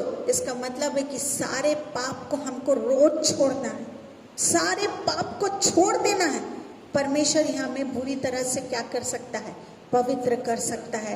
केवल हर पाप को छोड़ना ही क्या होगा, छोड़ने की हमारी इच्छा होनी चाहिए। हर पाप को परमेश्वर ही हमें क्या करेगा, सिद्ध बनाएगा, पवित्र बनाएगा। लेकिन अगर आप इच्छा रखोगे पाप को छोड़ने की, तभी तो पवित्र क्या होगा, परमेश्वर हम क्या करेगा, सहायता करेगा। Hallelujah, hallelujah. मैं सोची सारे पाप को हमको छोड़ देना है, सारे पाप। ये नहीं कि अरे मन में चाहे बैर आ रहा है, कपट आ रहा है, किसी के लिए जलन आ रही है, चुगली की आत्मा है, कुछ भी है, हाँ, अगर किसी से ईर्ष्या है, घमंड पना है, अरे मैं हूँ, हाँ, घमंड, किसी से ठीक से बात करना नहीं है, चुगली करना है, ये सब पाप है। किसी के विरुद्ध में बातें करना है, उल्टा बातें करना है, घुमा फिरा के बात करना है, ये सबको परमेश्वर क्या कहता है, पूरी तरह से तुम क्या करो, छोड़ दो। अपवित्र परमेश्वर ही पवित्र बना सकता है। केवल हर पाप को छोड़ने की हमारी क्या होना चाहिए, इच्छा होनी चाहिए। हालेलुया। हम नेक्स्ट को निकालेंगे, उत्पत्ति 18 का, अब इसको घर में जाके पढ़िएगा, उत्पत्ति 18 का 16 से 33 को, हाँ, 16 से 33 को घर में पढ़िएगा। इसके बाद जब परमेश्वर सदोम अमोरा को नाश करने की बात इब्राहिम से कहता है, तब वो उस शहर को बचाने के लिए परमेश्वर से विनती करता है। हाँ, परमेश्वर सदोम और अमोरा से इतना दुखी हो जाता है कि परमेश्वर बोलता है इस जगह को मैं क्या कर दूंगा, नाश कर दूंगा। हाँ, तब इब्राहिम क्या करता है, परमेश्वर से ये जगह को बचाने के लिए विनती करता है। हाँ, इसी तरह आज हमको भी आत्माओं के उद्धार के लिए क्या करना है, प्रार्थना करना है। परमेश्वर के सच्चे लोग आज आंसुओं से आत्माओं के लिए क्या करें, प्रार्थना करते हैं, और परमेश्वर उनकी क्या करता है, सुनता है। परमेश्वर के सच्चे लोग आज आंसुओं से आत्माओं के लिए क्या करना है, हमको प्रार्थना करते रहना है। और परमेश्वर हम विश्वासियों की प्रार्थना को परमेश्वर सुनता है। आज कितने लोग नाश हो रहे हैं, रोज लाखों आत्माएं बिना यीशु के जाने नरक में जा रही है। हाँ, हम उनके लिए प्रार्थना करें, हमारा काम बस प्रार्थना करना है, बाकी काम परमेश्वर का है उनको बचाने का। हमको बस प्रार्थना करना है, सुसमाचार बताना है। ये सदोम अमोरा को परमेश्वर नाश करने वाला था, आज भी बहुत से लोगों को परमेश्वर क्या करने वाला है, नाश करने वाला। बहुत से आत्माएं यूं ही मर रही है। हम विश्वासी क्या कर रहे हैं, हम विश्वासियों को बस आंसुओं के साथ उनको प्रार्थना करना है, उनको बचाना है, उनकी आत्माएं नरक में ना चले जाए करके उनके लिए प्रार्थना करना है। हम अरे परमेश्वर वो तो नहीं सुन रहा है, हम नहीं करते, हम नहीं सुसमाचार सुनाते, हम ऐसा हम वैसा। परमेश्वर बोलता है ये तुम्हारा काम नहीं है, उसको मैं कैसे बचाऊंगा, ये उसको मैं कैसे कान को मरोड़ूंगा, ये काम मेरा है। हालेलुया। आप बस प्रार्थना करो, परमेश्वर का बाकी काम है। मैं जल्दी जल्दी चढ़ूंगी। दूसरा निकालेंगे उत्पत्ति 22 का 1 से 13 तक हम घर में पढ़ें। हाँ, इसके बाद परमेश्वर ने इब्राहिम से इसहाक का बलिदान मांगा और उसने दिया। आज परमेश्वर हमसे भी अच्छी से अच्छी चीज मांग सकता है। परमेश्वर ने सोचो इतने साल के बाद बच्चा हो रहा और परमेश्वर ने उससे बलिदान मांगा। आज हमसे भी परमेश्वर अच्छी चीज मांग सकता है। हमें प्रभु को देने के लिए तैयार रहना चाहिए। इब्राहिम का दर्शन स्वर्ग का था। क्या था इब्राहिम का दर्शन? कैसा था? स्वर्ग का था। उसने कभी पक्का मकान नहीं बनाया था, है? उसको मालूम था कि उसका शरीर ही कच्चा है, तो फिर पक्का मकान बनाने से क्या फायदा? उसको पक्का मकान और पक्का शरीर तो सिर्फ स्वर्ग में ही मिलेगा। हालेलुया। ये इब्राहिम का विश्वास था। ये हमारा भी विश्वास होना चाहिए। हाँ, मैं पक्के मकान और उसके विरुद्ध में बातें नहीं कर रही हूँ, लेकिन आप पक्का मकान बनाइए, पक्के मकान में रहिए, मैं वो बातें नहीं बोल रही हूँ। लेकिन आपका विश्वास कैसा, इससे भी बेहतर कहाँ होगा? हमारा स्वर्ग में होगा। हालेलुया। ये ही सच है कि हमारा शरीर हमको यही जमीन में क्या होना पड़ेगा? छोड़ना है, और फिर उसके बाद अच्छा शरीर, पक्का शरीर, हमेशा रहने वाला शरीर स्वर्ग में हमको क्या होगा? मिलेगा। हाँ, अच्छा शरीर, पक्का शरीर, और क्या होगा? हाँ, अच्छा शरीर, पक्का शरीर और हमेशा रहने वाला शरीर हमको कहाँ मिलेगा? स्वर्ग में मिलेगा। हालेलुया। और इतना ही नहीं, सोने के सुंदर क्या होगा? घर भी मिलेगा, सड़क भी मिलेगी, बड़े कुंदन, हाँ, बड़े कुंदन लगे हुए रहेंगे। यही हम विश्वासियों का विश्वास होना चाहिए। Hallelujah, hallelujah, hallelujah, hallelujah, hallelujah. और ये सच हमको क्या करना है? हाँ, और ये सच हमको क्या करना है? सबको बताना है, सबको जा के बताना है। हाँ, कि मेरा क्या, वो एक गाना है, आसमानों में होगा मेरा भी एक होगा मकान। हालेलुया। हमारे पास कितना धन दौलत है, ये संसारिक है, कितना धन दौलत है संसारिक, ये नहीं बताना है। संसारिकता में आपका कितना धन दौलत है इसको मत बताइए, क्योंकि ये सब एक दिन क्या हो जाएगा? नाश हो जाएगा। संसार लोग को ये मत बताइए, अरे मेरा इतना बैंक बैलेंस ये है, ये बताइए। हम विश्वासी को ये बताना है, हमारा पक्का शरीर, हमारा सच्चा शरीर हमारा स्वर्ग में है। बस स्वर्ग के धन के बारे में सबको बताना है। इन दिनों में संसारिक धन को नहीं बताना है, स्वर्ग के धन को बताना है, क्योंकि स्वर्ग क्या है? अमर है। जमीन कैसी है? नाशवान है। हालेलुया। और मुफ्त का है, स्वर्ग मुफ्त का है, मुफ्त का है, कोई उसमें पैसा नहीं लगेगा। अभी सोना खरीदने के लिए बाप रे, लॉकडाउन में भी सोना बहुत महंगा है, हाँ, लेकिन स्वर्ग मुफ्त का है। बस परमेश्वर की आज्ञाओं को मानना है और सब मुफ्त में पाओ।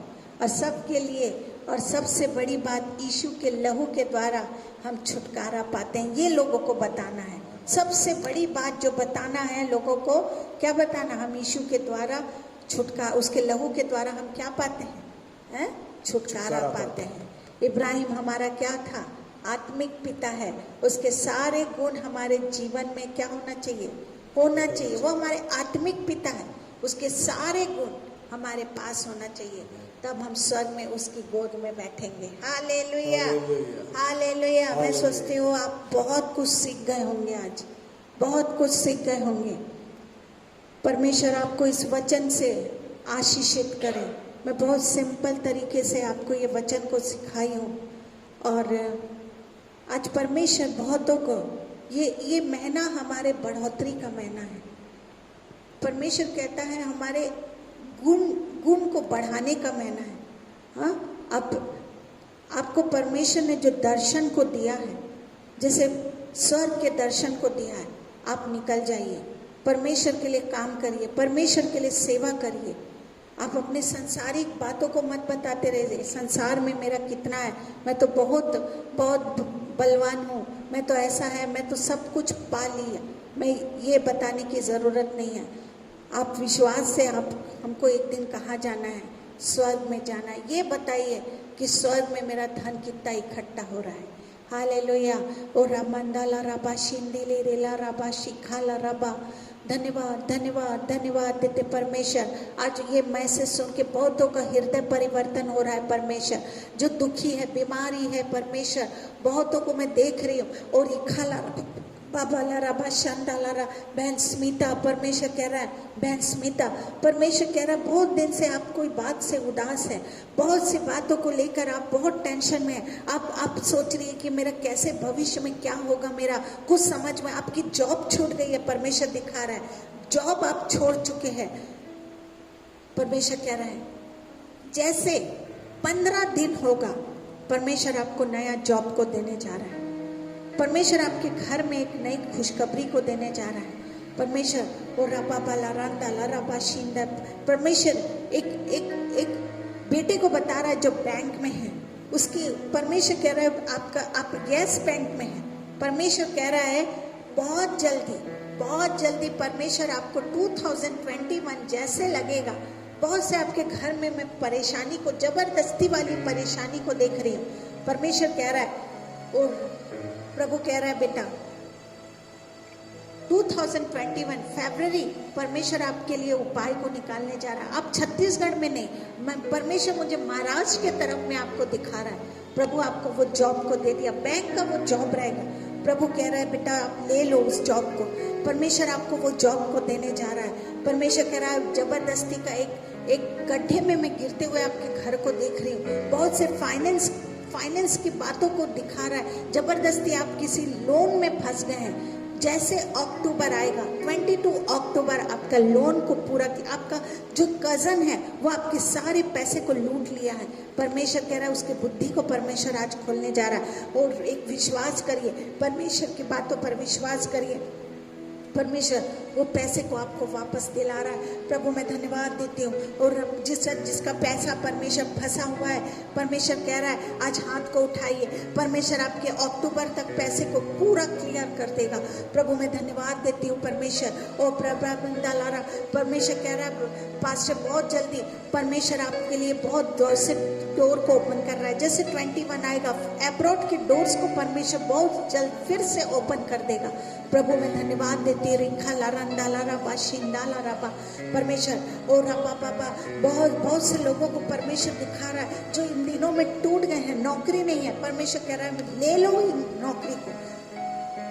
ये 15 दिन के अंदर आप विश्वास करेंगे, परमेश्वर आपका सारा खोया हुआ धन, नौकरी वापस ला रहा है। मृत्यु की बातों को से परमेश्वर आजाद कर रहा है। भाई मार्क परमेश्वर कह रहा है आप इन दिनों में सेवा में बहुत पीछे हो गए।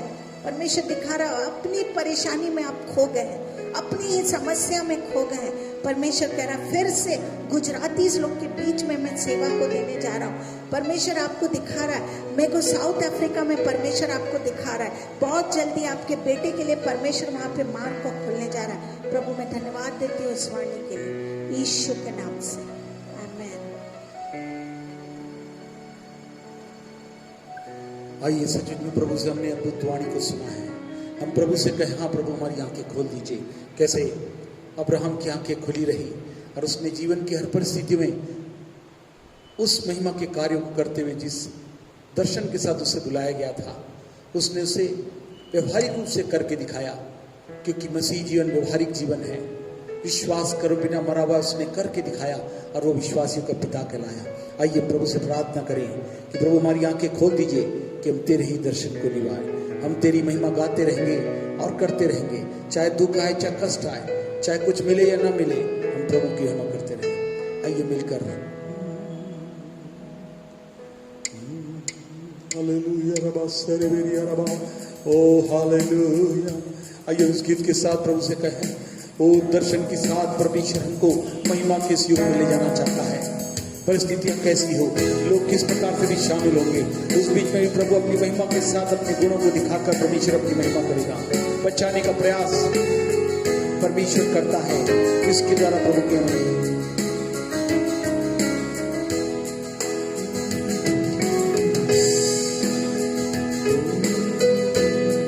Yes, Lord.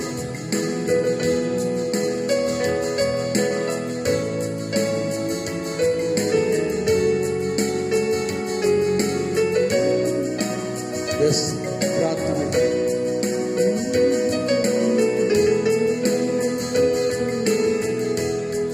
आके हमारे बोलिए प्रभु जी, तेरे दर्शन को हम निहारे।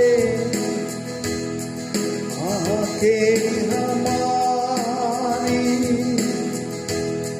खोलिए प्रभु जी, तेरे दर्शन को हम निहारे। आके हमारे प्यारे प्रभु ने आकर ज़मीन पे ऐसा किया है, हमसे मिलन प्यारे यीशु ने आकर ज़मीन पे ऐसा किया है, हमसे मिलन क्या जाने कब हो यीशु से मिलन। हमको तू ऐसा प्रतिदिन बनाना। आके हमारी खोलिए प्रभु जी, तेरे दर्शन को हम निहारे। आके हमारे गाएंगे हम तो तेरी ही महिमा, चाहे वो सुख हो चाहे वो दुख हो। प्यारे प्रभु जी, तुम ही खुदा हो, जाने तुझे ये दुनिया सारी। आके हमारी खोलिए प्रभु जी, तेरे दर्शन को हम निहारे। आके हमारे सच में परमेश्वर, हम आपका धन्यवाद करते हैं। जीवते परमेश्वर, आपने अद्भुत किस्म से बोला और बातचीत किया। आपके जीवते वचन के द्वारा कैसे अब्राहम विश्वासियों का पिता बन गया, विश्वास कर बिना मरा है। जो बातें उसने दर्शन के साथ ली थी, साथ ही कैसे भी रहे, लोग भटक गए और दूर चले गए और धन को आधार बना लिया। उसके जीवन में लड़ाई झगड़े में फंस गए, सब कुछ उनका लुट गया। ऐसे में भी परमेश्वर अब्राहम जो दर्शन के साथ चल रहा था, उसने परमेश्वर की सामर्थ्य और सब प्रकार की योग्यता, कुशलता और क्षमता और अभिषेक के साथ उसने लूत को, उसके परिवार को, उसको धन के साथ उन्हें बचा लिया और इन बड़ी बात के द्वारा प्रभु अपनी महिमा को प्रकट किया। प्रभु अनुग्रह के साथ, प्रभु अपने अभिषेक के साथ अद्भुत बातों को हर एक उन लोगों को जो दर्शन के साथ इन दिनों में अपने जीवनों को समर्पित करते हुए चल रहे हैं, परमेश्वर उनके लिए सर्वोत्तम मार्ग निकालकर जो भी मार्ग आप लेंगे वो सर्वोत्तम होगा, आशीषों से भरा होगा। देख कर नहीं, हम रूप को देख कर नहीं मगर विश्वास से चलते हैं। परमेश्वर कहता है जहां तू चलेगा वहां पे मैं तुझे मार्गदर्शन दूंगा और ले चलूंगा और वहां पर तुझे सुखदायी बनाऊंगा, तुझे आशीर्वादित करूंगा और तेरे द्वारा अपनी महिमा लूंगा। प्रभु मां आपका धन्यवाद देते हैं। हर एक लोगों के जीवनों से भी हमने सीखा कैसे सचमुच में अब्राहम के बेटा बेटी के रूप में जाने गए, पुत्र के रूप में सौभाग्य को प्राप्त किए कि प्रभु की उत्तम आशीष को उद्धार के रूप में, छुटकारे के रूप में प्राप्त करें और उनका जीवन धन्य हो गया। सचमुच में परमेश्वर कैसा वो गरीब अपने जीवन की दुख की और गरीबी की अवस्था में भी वो प्रभु को थामे रहा, अंततः वह अब्राहम की गोद में पहुंचा दिया गया। हम प्रभु धन्यवाद देते हैं। अंततः हम भी विश्वासियों के जीवन में रहें जिससे हम प्रभु यीशु बहुत जल्दी लेने आने वाले हैं। हम उनके साथ रहेंगे और सब कुछ आनंद में भरपूरी का जीवन होगा और सब कुछ तृप्ति वहां पर होगी और सब कुछ बातें भरपूरी के साथ प्रभु हमें देने के लिए बुलाता है। मगर पृथ्वी पर भी जो हमें दर्शनों के साथ ले चले और अभिषेक के साथ उन बातों को पूर्ण करने की शक्ति देने का वादा करता है। जैसे अब्राहम के साथ रहकर प्रभु उन मुकामों के साथ उन नाम और प्रतिभाओं को दिया,